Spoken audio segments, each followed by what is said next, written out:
Welcome to the AM Update, Week in Review. A collection of the best moments from Aaron McIntyre's morning update. There was an interesting dichotomy that played out online this weekend, and I don't see very many people talking about it, at least not the way that I'm about to talk about it. Last week, you might have seen some news stories about a staffer at the Department of Government Efficiency who was fired for some, let's call them spicy takes that were exposed on social media. It was the same boring, tired playbook. Some dysgenic reporter from, I don't even know if she lives in the United States, doxed a worker for the Department of Government Efficiency, found his social media channels, found some unsavory, let's call them spicy takes about Indian people, and then that staffer got fired. Well, that was not the end of the story, because later on in the week, Elon Musk brought this back up. Vice President Vance brought this back up. Even Donald Trump was asked about it, and he says, you know what, people should not be fired just for some maybe things that we don't agree with on social media. They're spicy, probably bad form, but people shouldn't get fired over things like that. And so, as far as I'm aware, actually, this staffer is now working back at Doge. I don't agree with saying that make Indian hate great again. I think the staffer said something along the lines of normalize hatred of Indians or something like that. That's obviously something that I don't agree with. I think it's unsavory. And if the guy is like, you know what, I was younger when I posted that, it's not really who I am now. That doesn't reflect my work at the Department of Government Efficiency. No, you shouldn't be fired for things like that. Well, here's the dichotomy that came to play this week. Congressman Ro Khanna quoted on X J.D. Vance's take on this issue. Here's J.D. Vance's take. He wrote on Friday, quote, "Here's my view. I obviously disagree with some of Elez's posts." That was the staffer who got fired. "But I don't think stupid social media activity should ruin a kid's life. We shouldn't reward journalists who try to destroy people ever. So I say, bring him back to Doge." Pretty reasonable take. A take that I agree with. Here's Democrat Congressman Ro Khanna of California reacting to J.D. Vance's take on this issue. Are you going to tell him to apologize for saying normalize Indian hate before this rehire? Just asking for the sake of both of our kids. Congressman Khanna, I believe, is of Indian descent. And of course, J.D. Vance's wife is Indian as well. Here's J.D. Vance's retort. "For the sake of both of our kids, grow up," Vance says. "Racist trolls on the internet, while offensive, don't threaten my kids. You know what does? A culture that denies grace to people who make mistakes. A culture that encourages congressmen to act like whiny children. I cannot overstate how much I loathe this emotional blackmail," Vance says, pretending to be concerned. "My kids, God willing, will be risk takers. They won't think constantly about whether a flippant comment or a wrong viewpoint will follow them around for the rest of their lives. They'll tell stupid jokes. They'll develop views that they think are wrong or even gross later on. I made mistakes as a kid, and I thank God I grew up in a culture that encouraged me to grow and learn and feel remorse when I screwed up and offer grace when others did. I don't worry about my kids making mistakes or developing views they later regret. I don't even worry that much about trolls on the internet. You know what I do worry about, Congressman? They'll grow up to be a U.S. congressman who engages in emotional blackmail over a kid's social media posts. You disgust me. I cannot tell you how important and overjoyed I am to see the sitting vice president of the United States completely take a nuclear bomb to the premise that you have to apologize for every single thing you've ever said ever in life in order to be welcomed into polite society. He just took a complete nuclear bomb to the premise of capital P progressivism. That's what he did there. Just completely nuked it. No, I'm not apologizing. No, I don't think the kid should apologize. In fact, you need to apologize for engaging in emotional blackmail, because that is the structure by which the left is built on. Emotional blackmail. You want to be a good person, you will believe this, this, this, and this. So this is one side of this dichotomy. J.D. Vance, a sitting U.S. vice president, completely destroying the premise that you should be forced to apologize for anything and everything that falls outside of my very narrow Overton window view of the world. That is a good thing. Here's the other side of this dichotomy. Donald Trump's pick to lead the Office of Management and Budget is Russ Vought. Now, OMB is a very boring bean counter job that has actually quite a bit of power and pull and leverage. Russ Vought is a good person, from what I have seen. He is a true believer, not only in America First, MAGA, but he's a true believer in the God of the universe. This might be one of the most important high-profile positions in Donald Trump's cabinet, and he was just confirmed for that post last week. Vought is an alumnus of Wheaton College in Illinois, a pretty well-regarded, at least prior to this age, Christian Protestant institution, evangelical institution. Last week, Wheaton College put out a post on social media praising one of their own alumni for being appointed and confirmed for the Director of Office of Management and Budget. They have the right to do that. He went to their school. He's now a high-ranking official in the federal government. They should do that for any alumni who follows a similar path. Well, a few blue-haired, spiritually disturbed losers took Wheaton College to task on social media, and so Wheaton College folded like a cheap suit. In a post over the weekend, they said, quote, "However, the political situation surrounding the appointment of Russ Vought led to a significant concern expressed online. It was not our intention to embroil the college in a political discussion or dispute. Our institutional and theological commitments are clear that the college, as a nonprofit institution, does not make political endorsements. Wheaton College's focus is on Christ and his kingdom," just completely apologizing like a bunch of cowards. So this is the other side of the dichotomy. On the one side, you have J.D. Vance, completely nuking the premise that to be a good person, you have to completely toe the line, the politically correct line, every waking moment of your life. Just completely destroying that premise, not making any apologies for it whatsoever. And then on the other side, you have Wheaton College with the other impulse. The driving desire to be seen as a good person or good people, or I'm a Christian, but I'm not one of those Christians.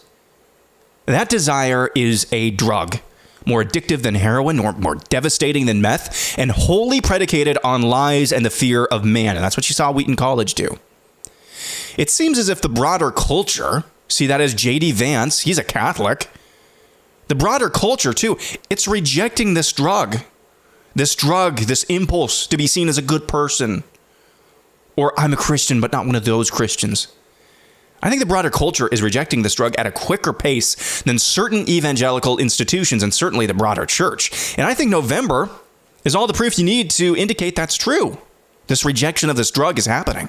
That's a good thing, but it also means that this is an era of opportunity for these institutions and the church to not only evangelize, but disciple as the broader culture commences its rejection of the false god of capital P pluralism. So my concern, obviously, is that the typical run-of-the-mill, lowest common denominator American evangelical church and institution isn't just not ready for a moment like this. It's operating as if the year is 2004 or 2014, living in a completely different galaxy than the one we currently reside in. And episodes like this with Wheaton College underscore that concern. Russ Vought's confirmation as OMB director is a huge deal. The pull and leverage he'll command with this post cannot be overstated. And he is, I think, objectively one of Trump's top 5 appointees, and in a cabinet full of very qualified, proven allies to our side. That's saying something.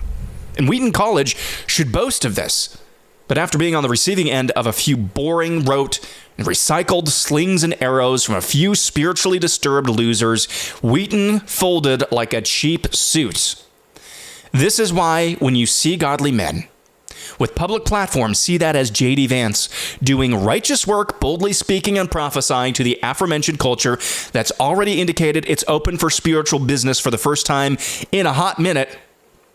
You would do well to encourage those men in their work, because these old institutions aren't just not going to help. Their cowardice, like we saw with Wheaton, their cowardice is effectual hostility. It's not that they're just benign. It's not that they're just like a paperweight sitting over there.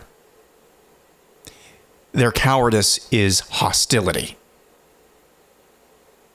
So how's that for a dichotomy over the weekend? J.D. Vance, a Catholic, sitting Vice President of the United States, completely takes a nuclear bomb to the premise of political correctness, unapologetically nuking this drug, this desire to be seen as a good person or good people, or I'm a Christian, but not one of those Christians, completely nuking all of that on the one hand, and then Wheaton College completely succumbing to that very same impulse on the other side. That is one heck of a dichotomy. And I know where you stand as well. I'm with J.D. Vance, not Wheaton. Not whatever, and it's not just Wheaton, it's just that impulse over there. I know where I stand.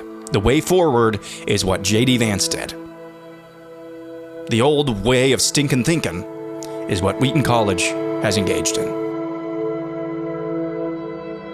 You're listening to the AM Update, Week in Review. Follow on X and Instagram at RealAMUpdate.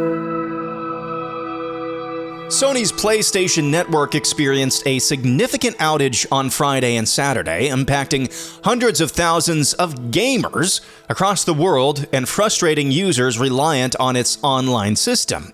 PlayStation confirmed the outage in a post on X on Friday evening. As of Saturday afternoon, there were still users reporting to the tune of hundreds of thousands network outages. Now, this is a familiar pattern that has been repeated, and this PlayStation hack or outage, whatever it was, is just the latest in a disturbing trend. I don't really care that gamers weren't able to play multiplayer games online with each other.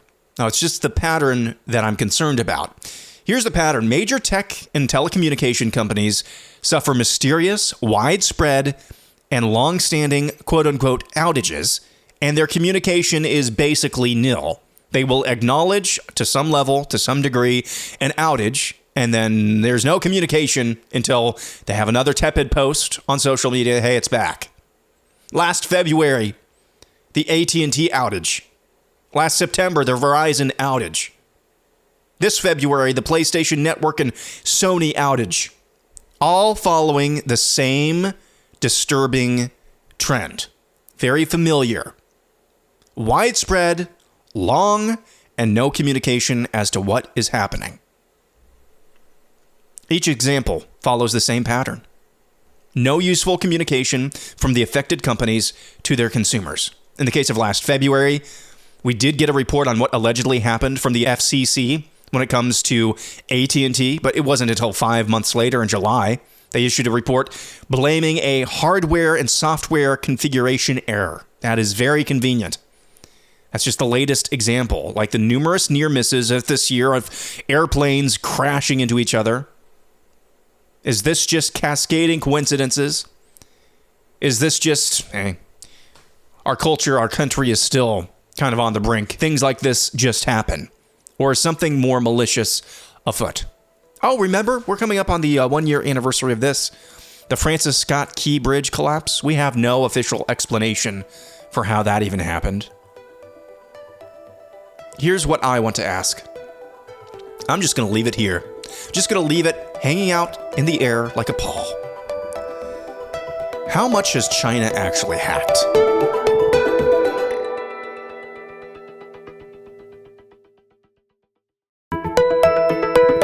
Steve Bannon, a longtime ally of President Donald Trump, pleaded guilty on Tuesday to a charge he defrauded donors who gave money to a private campaign to build a wall along the U.S. southern border.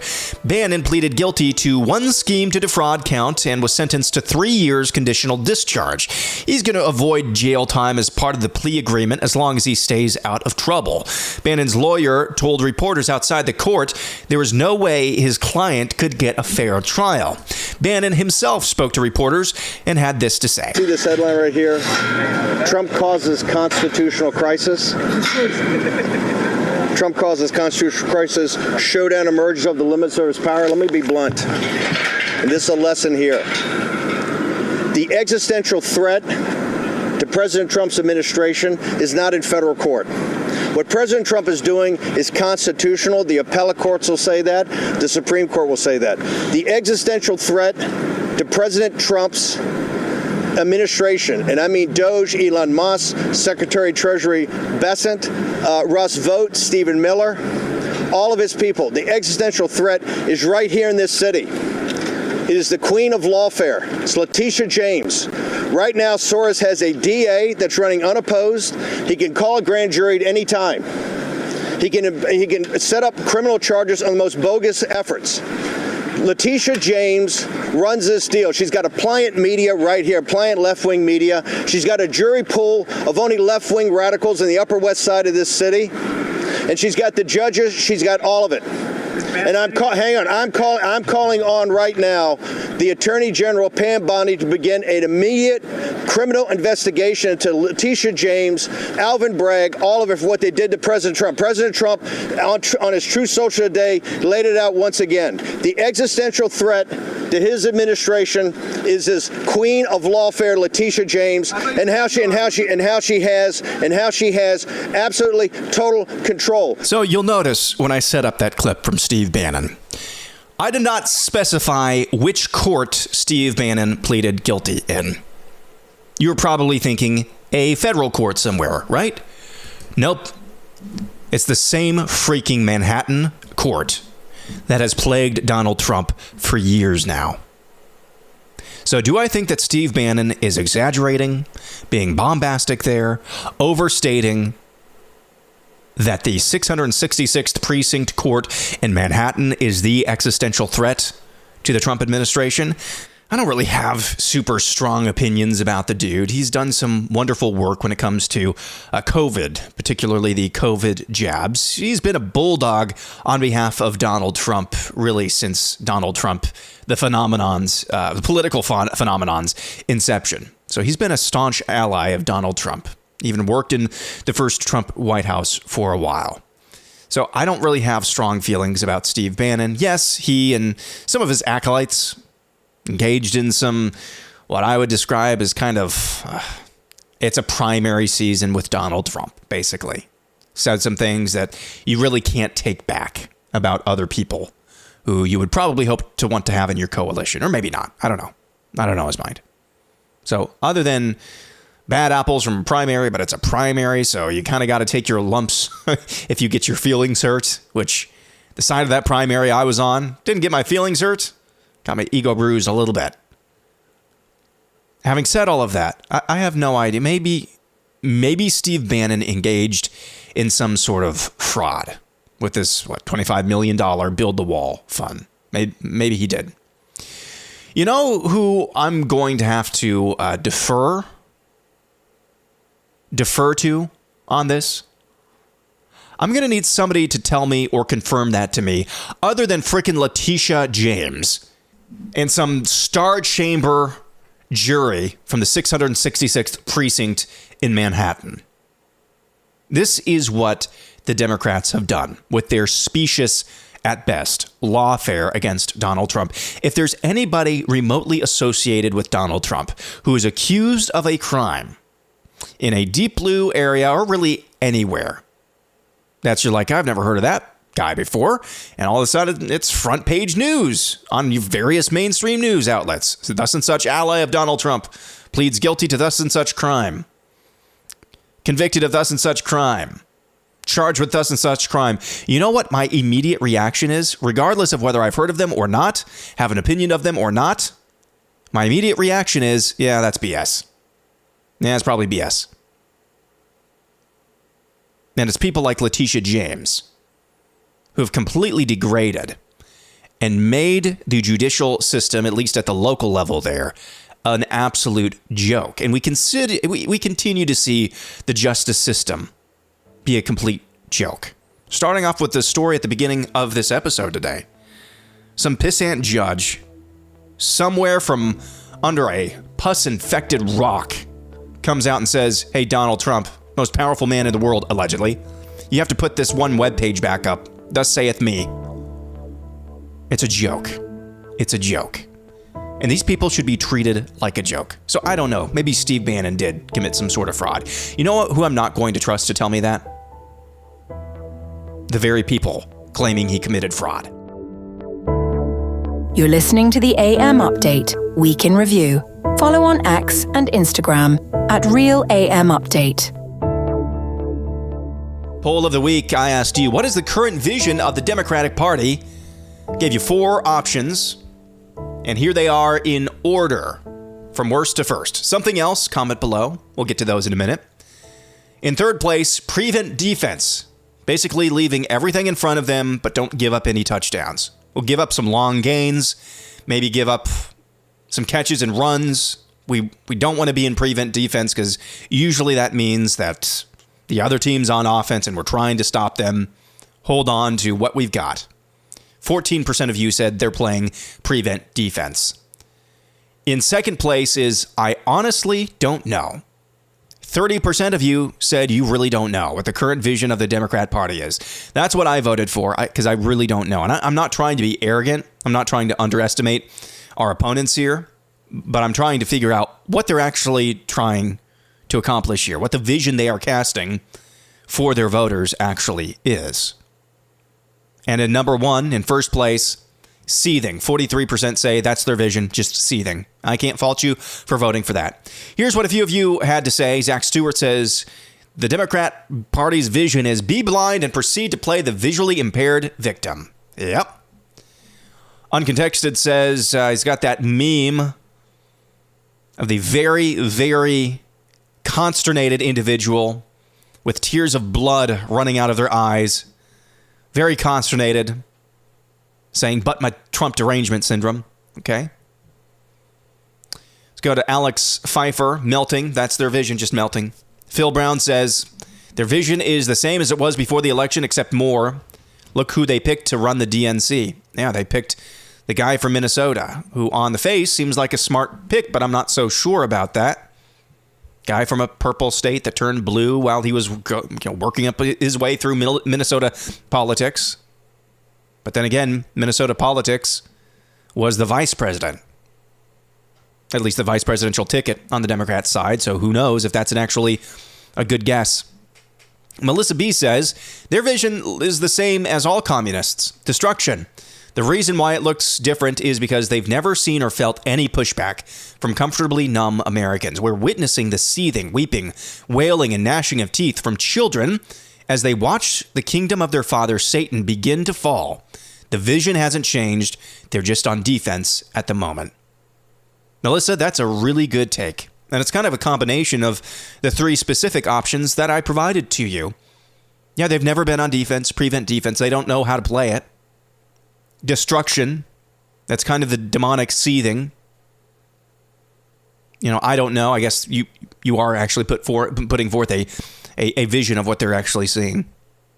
But yeah, I think that's a good take. You just have to assume with communists, their goal is always the same. And it's anti-humanism or destruction, as you put it. That's a good take, Melissa.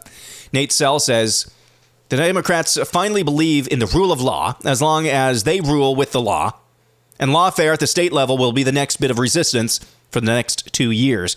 Nate, that's why I don't envy activists, conservatives in blue states, because I think there's a lot of truth to that. And you've already seen hints of this in places like New York. That's to be expected, but also places like Michigan as well. I believe it was Jocelyn Benson a few weeks prior to the inauguration say much the same thing. We're going to double, triple down on the communism here in Michigan. Datamass says, the vision of the Democrat Party is collusion with rhinos to continue the decline, albeit at a slower pace, because you are an instaphobe if you don't. Yeah? Can't argue with that much. John Andrew Hildreth says to continue to live action role play, caring about Americans by exploiting every single special interest group possible. There's a lot of truth to that, too. Dominic says retreat and reorganize. I'm not really sure I see a lot of retreat with Democrats. They're just kind of out there flailing at the moment. Their message late last week was literally, and I quote, big balls. That was the Doge staffer who got fired and then rehired. And they couldn't stop talking about big balls. This week it was, we have to F Trump. What is the vision? There's no vision there. That's just seething and flailing. John Forsma says, I'd say seething and temporarily overwhelmed, and hopefully they will be permanently overwhelmed in 4 to 8 years. I think there's some truth to that as well. I do think that they are overwhelmed for the first time. Good example of this. My one-person boomer poop lib focus group is a friend of mine on Facebook. Used to live in the town that I grew up in. And her Facebook page and her posts for whatever reason show up in my feed all the time. And it's just like a walking, talking MSNBC comments section.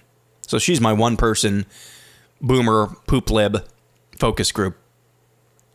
She is about 2 weeks behind the current discourse. She was posting this week about how the United States has no idea the pushback that they will receive from Canada and other NATO countries if they invade Canada. That was something that was a talking point that was maybe relevant from their point of view, even from their point of view, like 2 weeks ago. We've moved beyond that now. That's how disorganized and flailing they are at the moment. Joe Allen says something else, the Cloward Piven strategy. I don't know how they accomplish that right now. They're not in power unless they really take the calls to violence to heart. There was a pastor in, I think, Tennessee who just overtly said last weekend, and he was a pastor of a predominantly black church, I believe, just overtly said, hey, what Elon Musk is doing at Doge, they're going to start coming for your Social Security checks. Sometimes when the devil gets so ridiculous, you have no choice but to resort to violence. He was just overtly calling for violence. There's another congressman this week, I can't remember his name. He called for fighting them in the streets. Hakeem Jeffries, the House Minority Leader, he said, we're going to fight the Trump agenda in the streets. So, unless you're talking about that, legislatively, they can't do the Cloward Piven strategy. But violence in the streets, that's not out of the realm of possibility. T. Roy says the Democrats' vision is the reaction you get from a 2-year-old when you tell them no in the toy aisle of your local grocery store times 666. Shay and James Moon says the vision of the Democrat Party is to sandbag. Jay says they have no vision because Elon's discoveries make them lose focus. Pat says curl up in the fetal position. Fred says tax the rich until they're poor, make the poor dependent on government handouts, ensure everyone is equally miserable. So communism is what Fred says. Steve says joining the libertarians as a minority party. Gerald says their vision is basically communism. Robert says, same as always, destroy. Steve Bogus says a stupor, that's their vision. Dalton says prevent defense is almost correct. Since the name calling and their policies didn't work, they have to get more radical, fun to watch, yet really dangerous. Louis Angel says demonic desolation. Wolverine says like their father and kin wailing and gnashing of teeth. Professor Antivel says total destruction. Andy says voter fraud, race agitation, militant feminism, class warfare, rainbow mafia, and judicial tyranny. That's their vision, is to make that great again, back to the roots. I'm sensing a theme here in that my audience is really smart. I'm not trying to blow smoke up your skirt. The common theme amongst the other option is communist. Seek, kill, destroy. I think that's really wise. I think you know what the real enemy, who your real opponents are. This has been the AM Update Week in Review. The AM Update will be back on Monday and every weekday at 4 a.m. Eastern Time.